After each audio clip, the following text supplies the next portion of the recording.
देखिए PD classes आज अपनी लग रही है। ये पीडी क्लासेस सुबह एक दोपहर एक शाम 3 अलग अलग टाइम लगती है। तो अभी ये पीडी क्लासेस अपनी शाम की 6 से 7 में अपन यहाँ लगा रहे हैं एक क्लास। अभी इसके बाद दूसरा सेंटर जो अपना दाऊदी नगर में वहाँ पे 8 से 9 नाइट में रहेगी।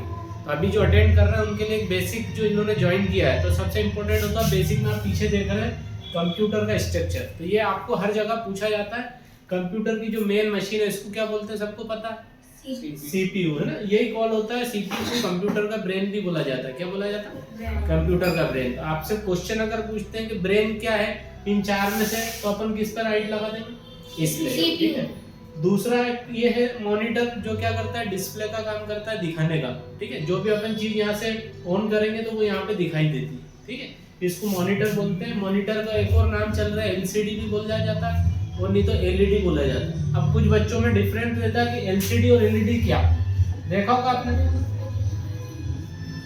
अभी जैसे एलसीडी एलईडी में कुछ अंतर है ना। कुछ जगह आप लेने जाते हो तो एलसीडी भी मिलती है और एलईडी भी मिलती है। तो अपन क्या करेंगे, एलसीडी लेंगे कि एलईडी लेंगे?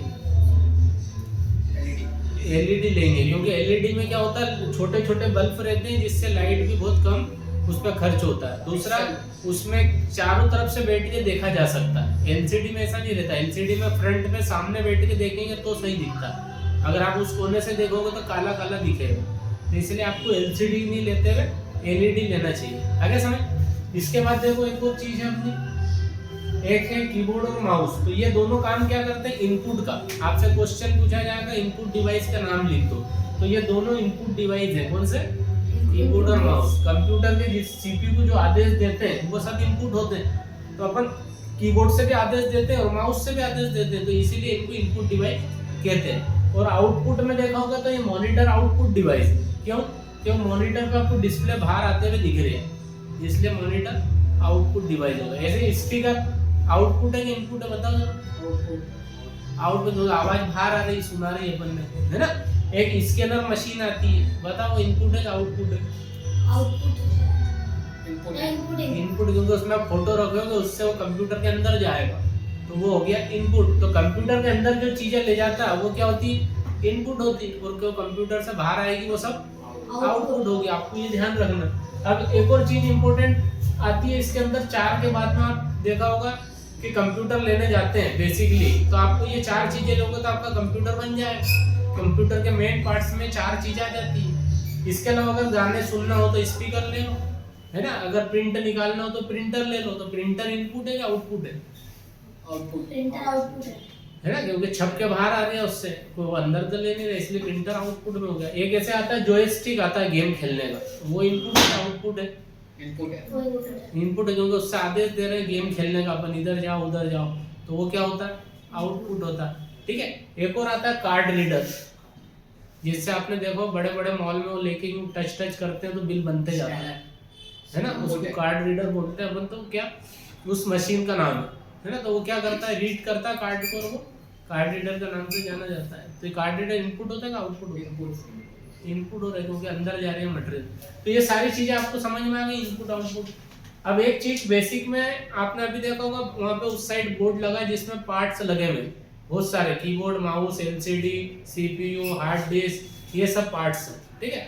अब इन पार्ट्स में देखो क्वेश्चन क्या पूछते हैं इंपॉर्टेंट, कि हार्ड डिस्क का काम क्या काम है हार्ड डिस्क का, जरा बताओ। हार्ड डिस्क का क्या काम है? उसका छोटा नाम है एचडीडी। क्या नाम है? एचडीडी। एचडीडी का फुल फॉर्म होता है हार्ड डिस्क ड्राइव, 1 नंबर में आता है। तो अपन हार्ड डिस्क ड्राइव अगर लिख देंगे तो आपका 1 नंबर बन जाएगा, ठीक है। तो वो उसका मेन काम क्या है, जो भी आप डाटा चला रहे हो और सेव करते हैं तो वो उसके अंदर जाके सेव हो जाता है। अगले दिन अपन आएंगे और वो फाइल खोलेंगे तो उस हार्ड डिस्क से आप वापस निकाल सकते हैं। सपोज करो कोई हार्ड डिस्क चुरा के लेके आपकी, तो फिर आपका डाटा रहेगा कि नहीं रहेगा? नहीं रहेगा, क्योंकि उसके अंदर ही सेव होता हो। अगर किसी ने हार्ड डिस्क ले जाके डिस्ट्रॉय कर दी, खराब कर दी, मतलब आपका डाटा भी खराब हो गया। ऐसे आपने देखा होगा एक रैम आती है, क्या आती है? रैम का काम क्या है किसी को पता? वो डिस्प्ले करना। हाँ, रैम अगर लगी तो डिस्प्ले इसका आएगा। अगर रैम खराब हो गई तो फिर डिस्प्ले आना बंद हो जाएगा, काला काला दिखाई देगा। तो आप खुद समझ जाओ, अगर मशीन चालू कर रहे हो डिस्प्ले नहीं आ रही है, मतलब रैम खराब हो गई, ठीक है। तो ये सब चीजें आप लोगों को दे रखी है। अब एक और देखो, इसमें अपन ने आया था ट्रांजिस्टर। कंप्यूटर की पीढ़ी थी ये देखो एक आएगा अभी यहाँ पे, ये वाला, ये ट्रांजिस्टर है यहाँ पे। ये आपने देखा होगा पुराने बल्ब में भी आपको दिखते हैं पीछे के साइड में।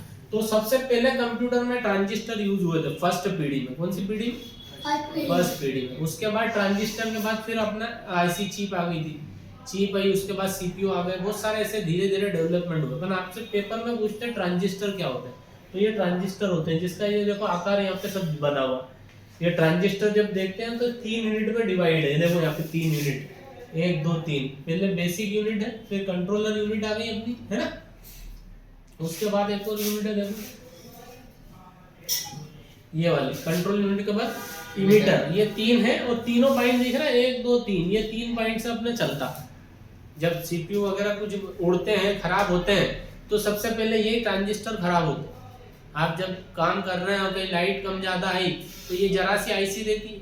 इन आईसीओ में क्या रहता है, आपको सिलिकॉन रहता है ना, मिट्टी से बने रहते हैं ये सारी चीज़ें, और ये उड़ती हैं तो आपका सिस्टम चलना बंद हो जाएगा, है ना। छोटे छोटे पार्ट से अगर ज़्यादा तेज लाइट और करंट आएगा तो आपका सिस्टम क्या होगा, बंद हो जाएगा ना, एकदम फटाक से उड़ जाएगा। जैसे आपने देखो कभी कभी लाइट कितनी तेज आती है, बल्ब उड़ जाते हैं, टीवी उड़ जाती है, आपके घर में रखे फ्रिज, कंप्यूटर, बहुत सारी चीजें उड़ जाती है। काय से उड़ती है? करंट कम ज्यादा आने से। तो ये आईसियां क्या करती, करंट को रोकती, जितनी जरूरत है उतनी देती। पर कभी कभी क्या होती है, ये चीजें खराब हो जाती, और ये खराब हुई तो आपका सिस्टम भी खराब होगा। फिर रिपेयर कराओ, जो भी खर्चा आएगा वो दो, जब सुधरेगी। ठीक है, तो ये आपको समझना रहेगा कि ट्रांजिस्टर क्या होते हैं। अब ट्रांजिस्टर के बाद देखो एक चीज हो रही है इसमें, ट्रांजिस्टर के पहले देखो यहाँ पे ये इंटरनेट के राउटर की स्थिति है। अभी जो देख रहे हो आप, ये यहाँ पे देखो मल्टीमीडिया जो चल रहा है अपना, अपन टीवी देखते हैं, टच स्क्रीन आ गई, इसके अलावा ब्लूटूथ वायरलेस सारी घड़ियां आ गई, आपको मोबाइल डिवाइस आप अपने इंटरनेट में यूज कर रहे हैं, सिक्योरिटी सिस्टम पूरा लगा हुआ। अगर आपको सिक्योरिटी सिस्टम वहां से बंद कर दे इंटरनेट, तो फिर सबका ही बंद हो जाएगा, है ना। अगर मैं यहाँ से जहाँ टावर है वहां से टावर की डीपी गिरा दूं तो इतने इतने एरिया का नेट बंद हो जाएगा नहीं। तो उसके अलावा फिर इधर देखो कनेक्टर, क्लाइंट हो जाता, होम कंप्यूटर पेज मिल जाता, और इंटरनेट का ये राउटर होता है। क्या होता है? राउटर क्या काम करता है, किसी को पता? राउटर नेट देना, इंटरनेट को लाने का काम करता है। अगर आपने यहाँ पे लगा लिया तो इतने इतने एरिया में राउटर क्या करेगा, नेट सप्लाई करेगा, है ना। और राउटर के साथ आपने देखा होगा, हमेशा ध्यान रखना, 2 डंडी रहती है उसके एंटीने। ये एंटीने क्या करते हैं, सिग्नल देते हैं 50 से 100 फीट तक, बस 50-100 फीट के एरिया में चला। उसमें तो आती नहीं है डंडी, पूछ में तो अंदर ही डली रहती है ना, तो पूछ में बाहर रहती, तो जिनमें नहीं आती कोई दिक्कत नहीं। पर आपको ध्यान रखना है कि राउटर का मेन काम क्या है, इंटरनेट सप्लाई करना। अगर आपका राउटर खराब हो गया तो फिर इंटरनेट की सप्लाई कट जाएगी। ठीक है, तो अपन कहीं पे भी सिस्टम लेने जाते हैं, कभी कभी तो सिस्टम के अंदर ही वाईफाई आता है, ध्यान रखना है वाईफाई आपको अलग से लेना पड़ेगा। राउटर का काम सिर्फ नेट सिग्नल देना, और अगर आपके कंप्यूटर जैसे लगा है सीपीयू, तो उसमें तो नेट है नहीं, तो उसको नेट जोड़ने के लिए आपको एक डिवाइस देना पड़ेगा, उसको वाईफाई डिवाइस बोलते हैं। क्या बोलते हैं? Wifi device. जब आप वाईफाई डिवाइस लोगे तब राउटर से वो कनेक्ट कर लेगी। और अगर आपको वाईफाई से नहीं जोड़ना तो आप क्या करो, राउटर के पीछे केबल लगाने का भी बटन रहता है, केबल यहाँ लगाओ, उसकी केबल लाके सीपीयू में लगा लो, तो डायरेक्ट केबल से भी, लेन केबल से चल जाएगा। तो 2 तरीके से इंटरनेट चलता है, एक वायरलेस और एक केबल। अब वायरलेस से क्या होता है कि अगर आपके सिग्नल सही नहीं आ रहे तो धीमे चलेगा, और केबल से क्या होता है कि सिग्नल आपको जरूरत ही नहीं, डायरेक्ट केबल लगे तो बहुत ही फास्ट चलेगा। कहने का मतलब है कि आपको केबल से इंटरनेट चलाना है, ना कि वाईफाई से।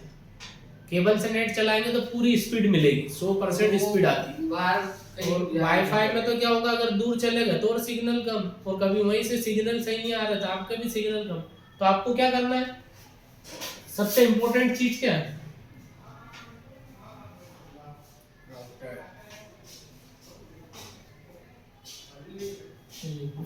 राउटर से अपने कंप्यूटर पे लाने के लिए। देखो लैपटॉप के अंदर तो ऑलरेडी रहते हैं, है ना। ये अपन ने कंप्यूटर सिस्टम का भी चित्र देख लिया, है ना। यहाँ पे अपन थे राउटर वाले पे, ये देखो अपन आए, ये वाले सेक्शन पढ़ रहे थे। अब ये होम कंप्यूटर, होम बटन क्या रहता है, फ्रंट पेज पे ले जाने का काम करता है। जहाँ भी होम लिखा हुआ है समझ जाओगे वो पहले पेज पे ले जाने का बोल रहे।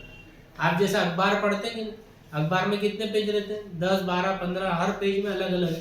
पहले पेज वाला उसका होम पेज कहलाता है। क्या कहलाता है? और उसके बाद अंदर खोलोगे तो अलग अलग जानकारी मिलेगी, देश विदेश की, कहीं खेल कूद की, और अंदर जाओगे तो राजनीतिक की, कहीं लड़ाई झगड़े की, सब डली रहती है। पर जैसे आप होम पेज पे क्लिक करोगे तो फ्रंट पेज पे आ जाओगे, मतलब उसका पहला पेज। तो इसके लिए ध्यान रखना कि होम पेज क्या होता है कंप्यूटर का, फर्स्ट पेज। जैसे अपन कंप्यूटर स्टार्ट करते हैं तो अपने सामने स्क्रीन आती है जो पहली, वो कंप्यूटर का क्या है, होम पेज है, जिसको डेस्कटॉप बोलते हैं। क्या बोलते हैं? डेस्कटॉप। डेस्कटॉप को कंप्यूटर का होम पेज बोला जाता है। अब बहुत सारों को कंप्यूटर चालू करना नहीं आता, बेसिक में देखा होगा, जब नए बच्चे आते हैं फट से नीचे से दबाया और बैठे रहते हैं, उनको यही नहीं पता कि F1 दबाना कि F2 दबाना कि क्या दबाना है ना। अब क्यों नहीं पता? क्योंकि उनने सीखा नहीं। अगर आपको चालू करते टाइम आपको पता है कि स्क्रीन पे जो लाइनें लिखी रहती है, और उस लाइन में सबसे नीचे वाली लाइन कौन सी, उसको पढ़ने से पता चल जाता है क्या दबाना। तो वहाँ दो वर्ड ध्यान रखना आपको, एक कंटिन्यू वर्ड लिखा रहता है और एक लिखा रहता है सेटअप। तो आप इन दोनों में से कौन सा वर्ड बटन दबाएंगे बताओ जरा? कंटिन्यू वाला है ना, सेटअप वाला नहीं दबाएंगे। अगर सेटअप दबा जाए तो फिर तो कंप्यूटर के सेटअप में घुस जाओ। तो आपको क्या दबाना? कंटिन्यू। अब कंटिन्यू के लिए कौन सा बटन पीछे बता रहे वही दबाना। कभी कभी F1 बताता है, कभी F2 बता देता है, कभी एस्केप बटन बता देता है। तो ये तो कंप्यूटर के उसके ऊपर डिपेंड करता है किस कंपनी का उन्होंने कैसे सेट करा। तो अपना तो काम क्या है, पढ़ के ये देखना है कि कंटिन्यू F1 पे लिखा कि F2 पे लिखा। आगे तो अगर उन्होंने F1 पे दिया तो F1 दबा दो, तो आपका कंप्यूटर स्टार्ट होगा। दूसरा, कभी कभी लाइट जाती है और अचानक सिस्टम बंद होता है तो भी मैसेज आते हैं। आपने F1 दबाया, अंदर आने के बाद वो 3-4 ऑप्शन पे चले गया, उसमें आता है रिपेयर ऑप्शन आता है और नॉर्मल मोड आता है। तो अपन क्या करेंगे बताओ जरा? एंटर नहीं करेंगे। दो में से कौन सा मोड लेंगे? रिपेयर लेंगे कि नॉर्मल लेंगे? है ना, ज्यादातर तो नॉर्मल से स्टार्ट करेंगे ताकि स्टार्ट हो जाए। वो बाय चांस अगर नॉर्मल से स्टार्ट नहीं हो तो फिर रिपेयर में छोड़ेंगे, जिससे 5 से 10 मिनट लगेंगे। ये नॉर्मल पे तो अपन ने देखा होगा 1 मिनट के अंदर चालू होते हैं, पर रिपेयर वाले में 5 से 10 मिनट उसकी पूरी प्रोसेस चलेगी और फिर वो अपने आप फिनिश का मैसेज देगा, फिर फिनिश करेंगे, फिर बंद होगा और फिर से चालू होगा। और अगर चालू हो गया तो अपनी किस्मत अच्छी है कि आपके पेमेंट बच गया, कि सिस्टम सही है। और अगर फिर भी चालू नहीं हो रहा और बंद चालू हो रहा है तो समझ जाओ का विंडो उड़ गया। क्या उड़ गया? फिर विंडो उड़ता है तो 500 से 600 रुपए में वापस डलता। आगे ना, तो कंप्यूटर बेसिक चलाने वाले को ध्यान रखना है कि ज्यादा एकदम अचानक बंद भी नहीं करना। ऊपर वाले पावर बटन से कभी भी बंद नहीं करना, जिससे अपन चालू करते हैं ना उसी बटन से कभी भी बंद नहीं करना सिस्टम। बंद करने की प्रोसेस है अल्टर F लगा के शट डाउन करो, है ना, या स्टार्ट बटन पे जाके शट डाउन करो। तो ये दो प्रोसेस से आप हमेशा बंद करेंगे, यूं नहीं कि डायरेक्ट वहीं से स्विच से बंद करेंगे। अगर आपने स्विच से बंद करा तो सिस्टम आपका बहुत जल्दी खराब हो जाए, है ना। कभी कभी तो है ना, वो जो स्विच दबाते हैं उसके नीचे पावर की एक स्टिक लगी रहती है, वही उड़ जाती और वो उड़ी के 1000 रुपए की डलती है। वो कितने रुपए की? 1000। तो अपनों को ऐसा काम करना ही नहीं कि अपना नुकसान। इसलिए आपको बंद करने का तरीका बता ही रखा कि नहीं बताया? कहाँ से बंद होता है बताओ? अल्टर F शॉर्टकट की लगा, और अगर उससे बंद नहीं होता है तो अपन क्या करेंगे? स्टार्ट करते हैं वहां से नीचे आके वहां से शट डाउन करते हैं, स्टार्ट पे जाके वहां लिखा रहेगा शट डाउन, वहां से बंद करेंगे। ये दो तरीके आपको ध्यान रखना, ठीक है। अब इधर आ जाओ, एक बंदे का नाम बताता हूं, देखिए अपन। हाँ, ये इसका देखो, ये पहचानते हो कौन है? अंग्रेज नहीं, मार्क जकरबर्ग है। कौन है? इसमें लैपटॉप या कंप्यूटर, इन्होंने फेसबुक बनाया। फेसबुक और ये जितनी भी लैंग्वेज कोर्स हैं वो सब ये इनके थ्रू बने हैं ना। HTML, DHTML, फ्रंट पेज, जावा स्क्रिप्ट, सब पे ये काम किए। और इनने भी व्हाट्सएप भी खरीद रखा। आगे सुन, तो ये करोड़पति बिलियनियर है। एक समय था ये बहुत गरीब हो गए थे। आया सुन, कब हो गए थे? जब ये हार्वर्ड पढ़ते, अमेरिका से पढ़े हुए। कहाँ से पढ़े हुए? अमेरिका की यूनिवर्सिटी का नाम है हार्वर्ड यूनिवर्सिटी। वहाँ बहुत बड़े बड़े बच्चे पढ़ते हैं और अच्छे से वहाँ टैलेंटेड लोग ही जा पाते हैं, ठीक है। तो ये हार्वर्ड यूनिवर्सिटी में पढ़ने गए। अब पढ़ के इन्होंने देखा कि कुछ करें अपन, सब जैसे अपन आपस में बैठे रहते हैं, एक दूसरे से बात नहीं करते, पहचानते नहीं है। तो ये भी गए कॉलेज में, कोई एक दूसरे से बात नहीं करते। तो इनने एक सॉफ्टवेयर बनाया कि क्यों नहीं बात करने वाला सॉफ्टवेयर बनाया, कि जिसको भी बात करना हो उस पर जुड़ जाओ, आपस में बैठ के बात करो। तो ये वाला सॉफ्टवेयर इनका रातों रात 100-150 बच्चे जुड़ गए एक साथ और आपस में बात करने लग गए। फिर उनने देखा ये आइडिया तो बहुत अच्छा था, इन्होंने क्या करा, बड़े लेवल पे चालू करा। फिर आसपास की कंट्री में गए, वहां से जोड़ा। ऐसे जुड़ते जुड़ते आज इनके पूरे वर्ल्ड में करोड़ों यूजर है। कितने? करोड़ों। आज देखो यहाँ से इंडिया से बैठे इंस्टाग्राम बैठे नहीं बनाया नहीं, इंस्टाग्राम अलग है। तो ये बैठे बैठे अपन इंडिया से अमेरिका दोस्ती कर सकते हैं, चीन जापान किसी से भी बात कर सकते हैं। किन के? फेसबुक के जरिए। आप फेसबुक पे आईडी बना लो तो वो आईडी आपकी काम करेगी सब जगह, ठीक है। दूसरा, एक समय ऐसा है कि इनके दोस्तों ने इन पे केस लगा दी। वो केस लगा के इनकी सारी संपत्ति मांगने की कोशिश करी तो इन्होंने सारी संपत्ति दे भी दी कि ठीक है चलो, इनने केस लगाया और केस हार गए। तो ये केस हारे तो इन्होंने संपत्ति देके जीरो हो गए और वापस ये इंडिया आ गए थे 7-8-10 दिन के लिए। इंडिया में नेपाल की साइड घूमे फिरे अच्छे से और वापस गए अमेरिका। और फिर इन्होंने मिलकर एक दोस्त को पकड़ा और उनके साथ मिलकर फिर से कंपनी चालू करी और फिर वापस करोड़पति हो गए। आ गया तुम? तो ये रोडपति से वापस करोड़पति हो गए, क्योंकि टैलेंट कहीं छूटता नहीं है। अगर आप अच्छा काम करोगे तो कहीं ना कहीं पहुंच जाओगे, और अच्छा काम नहीं करोगे तो फिर ठेले धकाते हुए दिखते हैं बहुत सारे। दिख रहे केले अंडे बेच रहे हैं, क्यों बेच रहे हैं? क्योंकि उनको उतनी पढ़ाई नहीं मिली, उनको उतना ज्ञान नहीं दिया कि कैसे कमाते। तो आज जो कमाने के तरीके हैं वो क्या है, आपके माइंड पे डिपेंड करते हैं कि आप पढ़े कितने हो। अच्छा पढ़ोगे तो अच्छी कंपनी वाले जॉब पे रखेंगे, और नहीं पढ़ोगे तो फिर कुछ भी अपना धंधे पानी करने वाला काम है ना। या तो ट्रक चला लेंगे, गैरेज खोल लेंगे, है ना। ये रहता है। तो बाइक वाइक वो मोटो चलती ना अपनी टैक्सी वगैरह, वो चलाता है। तो आपको कहने का मतलब है जितना पढ़ोगे उतना ऊपर जाएंगे। तो आप अभी से ध्यान रखो कि धीरे धीरे पढ़ते चलो, क्योंकि पढ़ने की सीमा भी खत्म नहीं है। आज देखो जितना पढ़ोगे कम। आज मैं 23 क्लास पास हूँ। कितनी क्लास? 23। अभी 23 क्लास पास करने में भी आपको टाइम है। तुम कौन सी क्लास में? मैं 6th में। ये तुम 8th में, तुम 12, तुम 6 है ना। अभी तो अपने 12 के अंदर ही हो। अब 12 से वापस एक बार 12 करोगे, फिर 1 साल और पढ़ोगे, जब मेरे तक पहुंचोगे। जब तक मैं कहने कहाँ पहुंच जाऊंगा, है ना। तो ये ऐसा रहता है। दूसरा, 6 साल के मैंने कंप्यूटर कोर्स कर रखे। कितने साल के? 6 साल तक के। आप 6 साल के कंप्यूटर कोर्स के डिप्लोमा होते हैं ऐसे बड़े बड़े, सर। जो मैंने साल 12 भर महीने के का कोर्स करा। कोर्स करने पे मिलते हैं। आया समझ?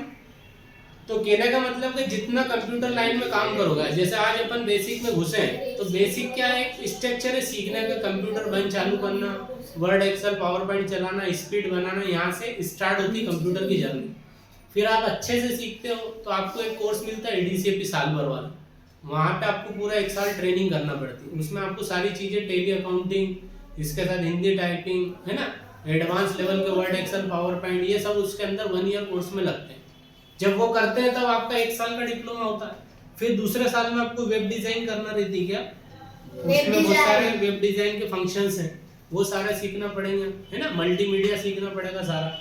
वेब डिजाइन के अंदर डिजाइनें रहती है, वेबसाइटें बनाने वाली, वो वेबसाइटें बनाना सीखना पड़ेगी। मोबाइल पर जो लोगो बनते हैं, मोबाइल के एप्लीकेशंस कैसे बनते हैं, वो सब उसके अंदर वेब डिजाइन के कोर्स में 1 साल तक चलता है। फिर 3rd ईयर में आपको आता है वेब डेवलपमेंट। कौन सा आता है? डेवलपमेंट। जब आप डेवलपमेंट सीखेंगे तो इसके अंदर 4-5 कोर्स लग जाते हैं, और इतना हेवी कोर्स है कि इनकी तनख्वाह भी 1-1 लाख 2-2 लाख रुपए से स्टार्ट ही होती है। कितनी तनख्वाह? 1 लाख से स्टार्ट ही होती है। अब जिनको अच्छा आता है उनकी तनख्वाह देखो, बंगलों में रह रहे हैं सब, है ना, और बड़ी बड़ी कंपनियों में इनकी काम कर रहे हैं। क्यों कर रहे हैं? क्योंकि डेवलपर की तनख्वाहें बहुत है। डिजाइनर की इतनी तनख्वाह नहीं है। डिजाइनर की तनख्वाह कितनी होगी? 30,000, 40,000, 50,000। और अच्छे हेवी डिजाइन करेगा तब 1-8 लाख तक पहुंचेगा। पर यहाँ डेवलपर तो सीधे स्टार्ट हो रही 60,000, 80,000, 1-1 लाख। और उसके लिए डेवलपमेंट सीखना पड़ता, पूरा इंग्लिश में चलता है। वो काहे पे चलता? इंग्लिश में। कोडिंग रहती है, क्योंकि कोडिंग सीखना पड़ती है ना। अब वो कोडिंग सीख जाओगे तब आप पीछे से बैकग्राउंड देखो। इसमें 2 तरीके काम होता है, एक फ्रंट एंड होता है, एक बैक एंड होता है। फ्रंट एंड मतलब सामने जो दिख रहा है, ये जैसे मैंने देखा यहाँ पे, इसको कम बोल, ये देखो, ये सामने सामने सब दिख रहे हैं, फ्रंट एंड। अब इसके पीछे अगर कोई कमांड लगो इसको नाचने वाली, तो वो क्या हो जाएगा? बैक एंड हो जाएगा। इधर से मैं कुछ इनको उठते चलते हुए दिखाऊंगा तो वो क्या हो जाएगा? बैक एंड होगा। फ्रंट एंड होती है सिर्फ डिजाइन, और बैक एंड होती है उसको मूवमेंट करवाना। तो ये ध्यान रखना कि फ्रंट और बैक एंड का अलग अलग टाइम का काम होता है। कुछ बच्चे सिर्फ फ्रंट एंड ही सीखते हैं, बैक एंड नहीं सीखते हैं, और कुछ लोग बैक एंड सीखते हैं, फ्रंट एंड नहीं सीखते हैं, और कुछ लोग जो इंटेलिजेंट है वो दोनों ही सीख लेते हैं। ठीक है, तो कहने का मतलब है जितने कोर्स करोगे, देखो अब ये सिम के टाइप देखो, सिम में एक छोटी सी चिप लगी रहती है, आप कोई सा भी कार्ड भले देख लो, बैंक का कार्ड देख लो या सिम कार्ड देख लो, उसमें एक चिप डली रहती है। वो चिप क्या करती है, आपके डाटा को कवर करती है। जैसे ये कार्ड किसका है, ये नंबर डला हुआ, ये नाम डला हुआ, डेट डली हुई, कब खत्म होगा, है ना। अभी आप चाहो तो आप ये कार्ड हर कोई बना सकता, इसके लिए आपको कुछ नहीं, कोडिंग रहती है, वो कोडिंग के जरिए आपकी चिप सेट कर लेती है। आपने एटीएम मशीन में जैसे कार्ड डाला, वो फट से पता कर ले कि कौन बंदा कार्ड लेके आया और किसके अकाउंट का। फिर आपको एक सिक्योरिटी कोड आपका खुद का रहता है, वो डाल के आप पैसे निकाल सकते। अगर वो कोड किसी दूसरे को पता लग गया तो वो भी निकाल सकता है कि बस ये निकाल सकता है ना। कई जगह तो एटीएम में आ जाते हैं वो धर पकड़ करने वाले, एटीएम में जरा से चाकू अड़ा के सट से नंबर पूछ के निकाल के भाग जाते। आजकल नई नई चोरी भी बहुत हो रही है ना। कई बार तो एटीएम में क्या कर रहे हैं, आगे की साइड कुछ लगा देते हैं ताकि रुपया बाहर नहीं आए, और बंदा कार्ड डालता है, वो लगता मशीन चली और पैसा बाहर नहीं आता तो वो चले जाता। वो पता लगा बाद में, वो हटा के कार्ड और पैसा निकाल के भाग जाते हैं। तो कहने का मतलब हर टाइप से आपको सतर्क रहना, कार्ड चलाते रहे। दूसरा है कि नंबर किसी को नहीं बताना। बैंक से कॉल आ रही है, आपने बैंक वालों को नंबर बता दिया तो वो भी घपले कर देते। तो आपको कहीं भी सिक्योरिटी कोड किसी को नहीं बताना रहता, है ना। क्यों? क्योंकि ये साइबर सिक्योरिटी में भी आता। जब आप साइबर पे बैठते हैं, आप लॉगिन करते हैं, भले फेसबुक चला रहे हो या ईमेल कर रहे हो, तो वहाँ पे भी आपको ध्यान रखना है कि आपका जो अकाउंट है उसकी आईडी पासवर्ड किसी को नहीं देना चाहिए।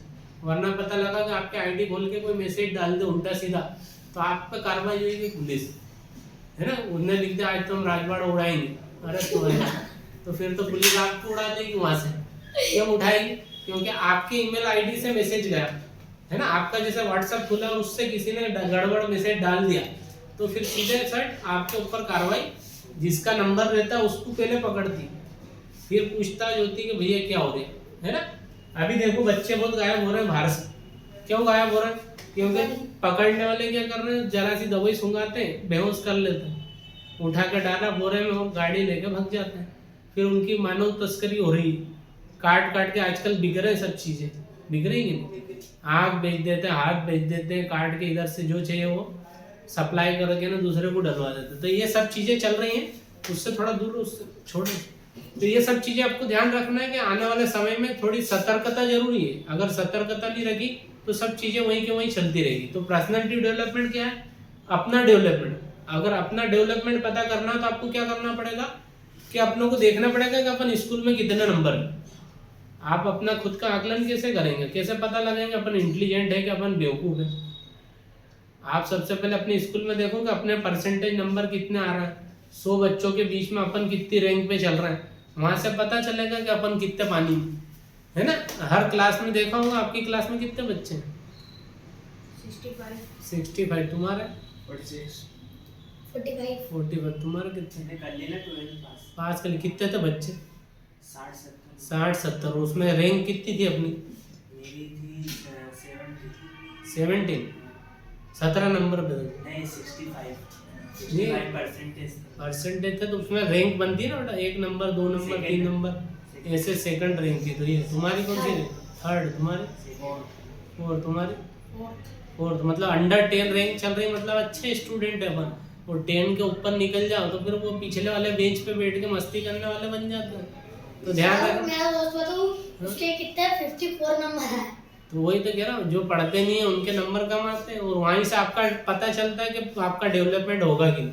क्या होता है कि कुछ बच्चों का जो माइंड है वो अलग अलग तरीके से डेवलप होता है। जैसे देखो माइंड की थ्योरी है, इसको अपन हटाते हैं, माइंड की थ्योरी बताता हूँ। सेंसर बोर्ड पर चलते हैं। आपने देखा होगा अपना जो मनुष्य का माइंड है वो 2 हिस्सों में बटा है ना, लेफ्ट और राइट। कैसा बटा हुआ? लेफ्ट और राइट। आप जब भी काम करेंगे,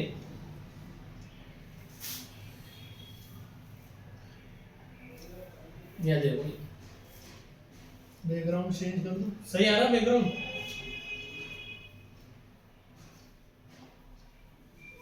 दिख रहा सही?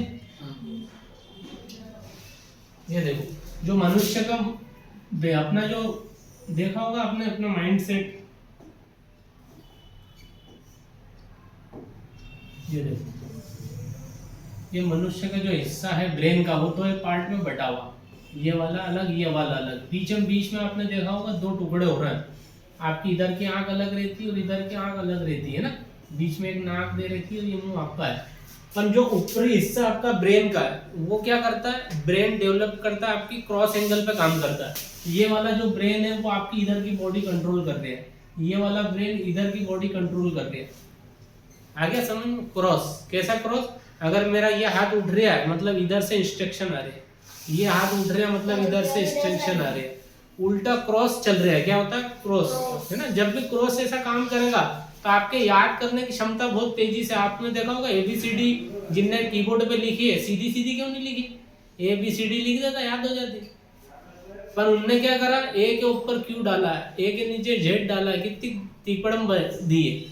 वो तिकड़म इसलिए दी कि मनुष्य का दिमाग क्रॉस में जल्दी याद करता है ना, क्रॉस में जल्दी याद करता है, जब भी तो उसको ऐसा उल्टा सीधा बना है। अगर वो सीधी सीधी लिख देता A B C D G D G D तो वो याद भी नहीं कर पाता, है ना, कंफ्यूज होता। तो कहने का मतलब है कि आपके क्रॉस सेक्शन को ध्यान रखते हुए आपका जो कीबोर्ड बना है, बहुत सी जगह चाइना में गोल कीबोर्ड भी है, पर वहाँ भी जो बटन है सेम ऐसे कैसे, आप मोबाइल पे टाइप करोगे वहाँ भी सेम ऐसे कैसे कीबोर्ड जैसा यहाँ, मतलब पूरे वर्ल्ड में एक जैसा कीबोर्ड चल रहे हैं। आप अमेरिका भी जाके टाइपिंग करोगे तो ऐसी टाइपिंग हो जैसी यहाँ इंडिया में कर रहा हो, क्यों, क्योंकि अभी पता है क्रॉस सेक्शन में बना हुआ है ना। दूसरा, याद करने की क्षमता, मैंने पहले भी बताया कि ब्रेन का जो एक्टिवेशन है वो कैसा रहता है याद करने का, आपने देखा होगा ब्रेन 3 से 4 बार पढ़ने पे याद करता है, कितनी बार, 3 से 4 बार। आपने देखा 3 से 4 टाइम्स आपको पढ़ना पड़ेगा जब वो याद करेगा।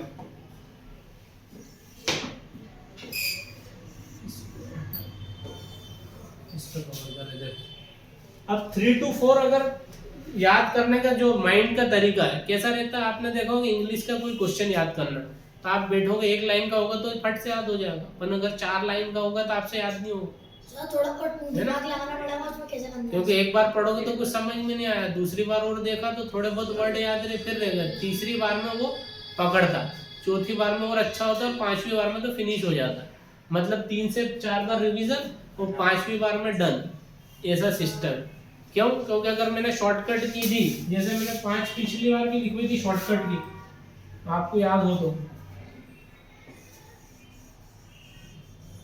देखो, शॉर्टकट नंबर 1 कंट्रोल के साथ मैंने दी थी बी बटन, एक कंट्रोल के साथ मैंने दिया था ए बटन, कंट्रोल के साथ मैंने दिया था सी बटन, कंट्रोल के साथ दिया था बी बटन, कंट्रोल के साथ एक्स बटन, कंट्रोल के साथ ये अपना आर बटन, कंट्रोल के साथ ई बटन, एक कंट्रोल के साथ एल बटन और एक कंट्रोल के साथ जे बटन।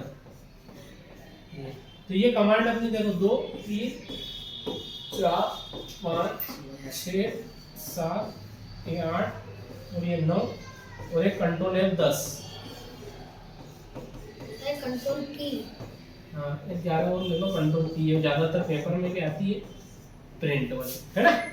तो ये कमांड क्या है, 20 आपको सबको पता क्या होता, control bus B bold, bold करना है, बोल्ड मतलब डार्क करना, बी बोल्ड लिखना, कॉपी। कंट्रोल ए से क्या होता है, सिलेक्ट ऑल सिलेक्ट बोलते हैं, ऑल सर एक कॉपी तो है, कंट्रोल एस। कंट्रोल सी से क्या होता, कॉपी। ओके, कंट्रोल वी से पेस्ट। पेस्ट, कंट्रोल एक्स से कट कट, कंट्रोल आर से right alignment, RIGHT right alignment. ये वाले के ऊपर मिटा लो,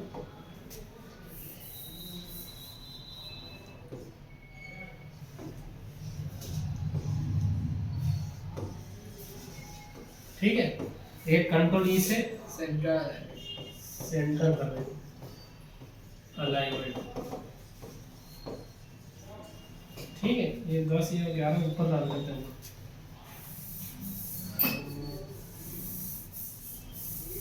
ठीक है। यहाँ पे अपन दिया कंट्रोल एल से लेफ्ट अलाइनमेंट, वो इसके अलावा कंट्रोल जे से जस्टिफाई अलाइनमेंट, जस्टिफाई अलाइनमेंट, ये बहुत इंपॉर्टेंट कमांड है जस्टिफाई, ये भी पेपर में पूछ लेते हैं। जस्टिफाई अलाइनमेंट, जस्टिफाई अलाइनमेंट कैसा होता पता, दोनों तरफ से बराबर चलाता है, इधर से इधर से मार्जिन देखेंगे जो कॉपी में देखते हैं ना, इधर भी बराबर इधर भी बराबर, अपन लिखते हैं तो उधर घुस जाते हैं, एक लाइन इधर रह जाती तो अपना जस्टिफाई नहीं, अपन तो लिखते हैं बस, है ना। पर बुक में कभी भी देखना गलती नहीं होती, इधर से भी एकदम बराबर रहता, पीछे से भी बराबर, उसी को बोलते हैं जस्टिफाई। तो सारी बुक जस्टिफाई में बनती है। फिर एक और 90 नंबर 10वें नंबर पे थी अपनी कौन सी, कंट्रोल पी। कंट्रोल पी से प्रिंट, प्रिंट और एक और ले लो कंट्रोल 11 नंबर पे ले लो, कंट्रोल एस एफ दी थी फाइल। एस वाली तो पूछेंगे नहीं क्योंकि बार बार वो याद ही रहती है, इसलिए वो याद वाली नहीं पूछते। एन वाली भी नहीं पूछते, न्यू पेज करने की याद रहती है। तो जो याद रहेगी वो नहीं पूछेंगे, जो याद नहीं रहती, जे याद नहीं रहती पूछेंगे, एफ पूछेंगे, एज भी पूछ लेते हैं 12 नंबर पे। 12 ये तो बहुत अच्छे से याद रखो, कंट्रोल एच, एच से रिप्लेस, बस ये इतनी भाई, इतनी याद कर ली। 12 मतलब आपको 12 चीजें कंप्लीट याद हो गई बेसिक के अंदर, है ना। बाकी नॉर्मली था आपको इसके अलावा तो कुछ नहीं। तो बेसिक की कमांड कैसे याद करेंगे, अभी मैंने बताया। माइंड स्ट्रक्चर क्या बोलता है अपना, कि ब्रेन क्रॉस सेक्शन में काम करता है। कैसा, ये वाला इधर कवर करता है, ये वाला इधर कवर करता है। और याद करने के लिए कितनी बार रिवीजन होना चाहिए, 3 से 4 बार, जब जाके आप अच्छे से याद कर पाएंगे। वो 5वीं बार में तो डन हो जाएगा आपका, है ना। कभी भी कोई सी भी चीज अगर आपको बोले कि टेबल याद करके आओ, मैथ्स में भी बोले कि भैया बताओ 13 का टेबल, आता है 13 का टेबल। अब बबन को याद नहीं, तो याद करने को बोला तो अपन कब याद होगा, जब वो 5-6 बार करोगे नहीं, जब तक फिर 14 का याद करो। तो आपको 2 से 20 तक टेबल भी अच्छे से आना चाहिए। कितने तक, अगर आपकी टेबल सही नहीं है तो एक्सेल सही नहीं चलेगा। तो 2 से 20 तक की टेबल सबसे इम्पोर्टेंट है, जहाँ पे आपको बेसिक में सीखना, जहाँ से मैथ से कवर होगा। नहीं तो आपका मैथ से कमजोर रह गया तो आगे सब दिक्कत ही। जैसे आपने उदाहरण के तौर पे देखो 9 में अगर 6 जोड़े तो कितने होते हैं, 15 और 15 में 20 जोड़ेंगे तो 35 में से 6 माइनस करो, 29 में अगर 8 जोड़े तो 37। यही सीखना हम लोग। अगर आपने एक बार ही गलत बोल दिया तो वही गलत हो गया। एक ही चांस मिलता है इसमें। आपको जब बाहर करते हैं ना, जब गेम होते हैं मैथ्स के, तो आप सब बच्चे बैठे रहते हैं, जो गलत करेगा उसको बाहर करते जाते हैं, और उसमें कंपटीशन चलते रहता है। आखिरी तक कौन जीतेगा पता चल जाता कि आप कैलकुलेशन कितनी तेज तरीके से कर रहे हैं, है ना। जैसे 45 में से अगर 9 कम करो तो कितना है, 34। क्यों, 9 कम करो, 34 का ही अरे 45 में से 9 ये भी 34 ही बोल दिया। 9 कम करना, 30, 45 में से 9 कैसे कम करेंगे जरा देखो जरा, कितना है,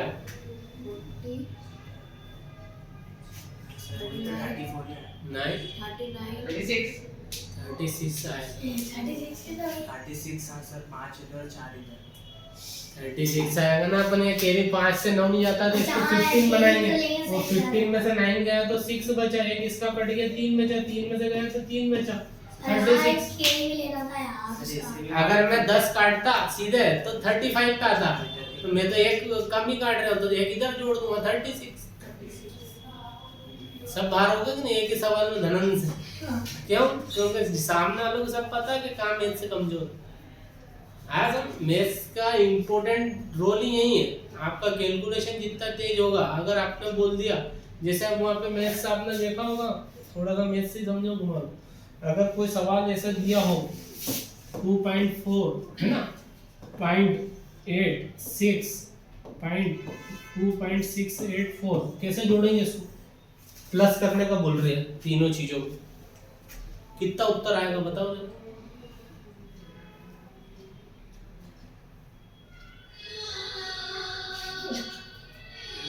इन तीनों को प्लस करना है।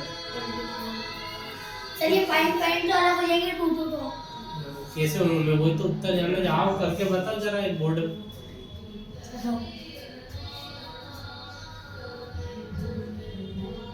कितना उत्तर आएगा,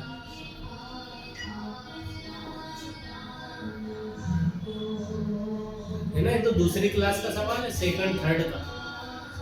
थर्ड क्लास वाले बच्चों का सवाल है पॉइंट वाला।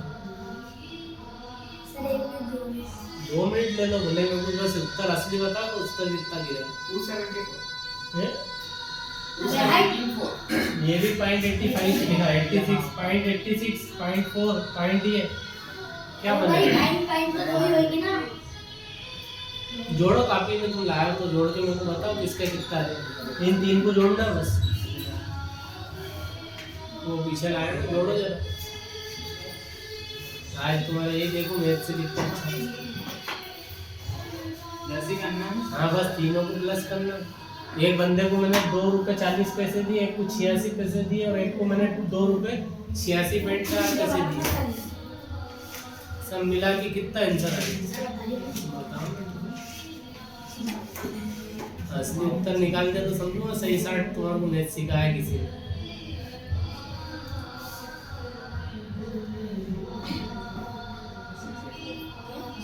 वो 684 684 है ना, 5.684।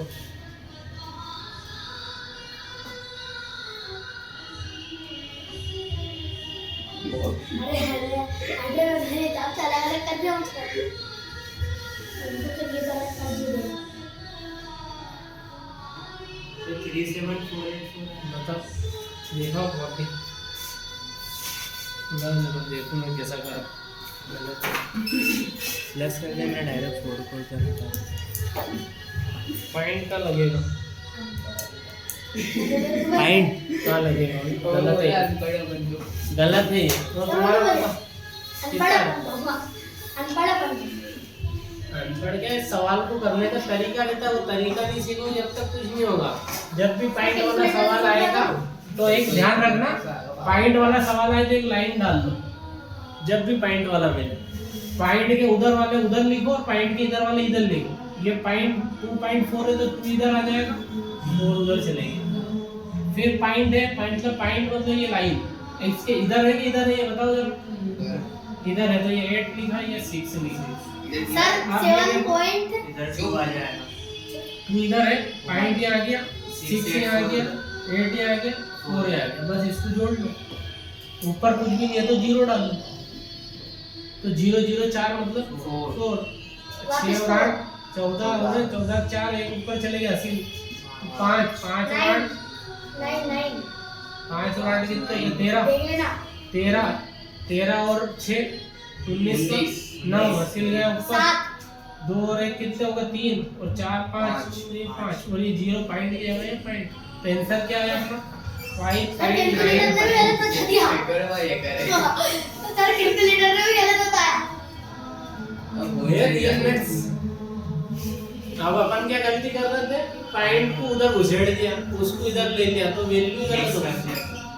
तो पॉइंट वाली वैल्यू आपको ध्यान रखना है कि पॉइंट वाली उधर जाएगी और पॉइंट की इधर वाली इधर जाएगी। आगे पूरा समझ कि नहीं आया? तो ये चीजें आपको सीखना आज के लिए इतनी काफी है। जब भी अब क्लास लगेगी इसकी प्रैक्टिस करना अच्छे से तो समझ में आएगी। सर इसमें मैंने एकदम सही डाला था, गलती से होगा तुम में वीडियोस। तो ध्यान रखना ये सब प्रैक्टिस करना घर पे भी, तो आपकी सब सही